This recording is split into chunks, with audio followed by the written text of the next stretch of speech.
Mommin' Through, Thick and Thin, Episode 13, Motherhood While Struggling with Low Self-Esteem. Welcome back to Mommin' Through, Thick and Thin, the space where we talk about the parts of motherhood that don't always make it to social media.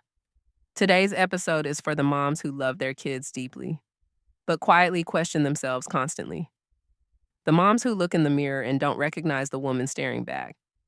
The ones who wonder if they're doing enough, being enough, or are enough. Low self-esteem doesn't disappear when you become a mom. In fact, for many of us, it gets louder. You might notice it when you compare yourself to other moms online. The ones with matching outfits, spotless homes, and kids who seem magically calm.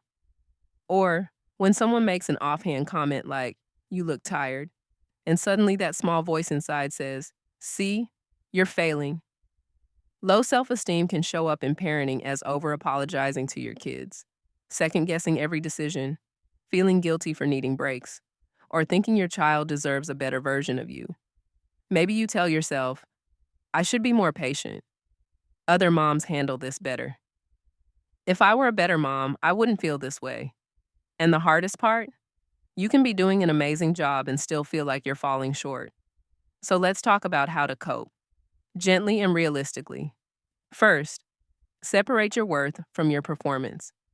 You are not a bad mom because you had a hard day. You are not your mistakes, your tone of voice, or the moments you needed to step away. Your worth isn't measured by productivity, patience levels, or how happy your child is every second of the day. When that critical voice shows up, try asking, "Would I say this to another mom I love?" If the answer is no, it doesn't deserve a permanent place in your head. Second, narrate growth, not guilt. Instead of saying, "I'm terrible at this," try, "I'm learning." Let your kids hear you model self-compassion.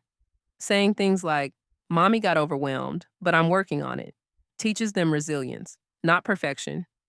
You don't need to be a flawless example. You just need to be a real one. Third, create a small self-esteem anchor. This isn't about a full glow-up or a complete mindset shift. It can be something tiny, one thing each day that reminds you of you. A shower without rushing, a playlist that makes you feel like yourself again.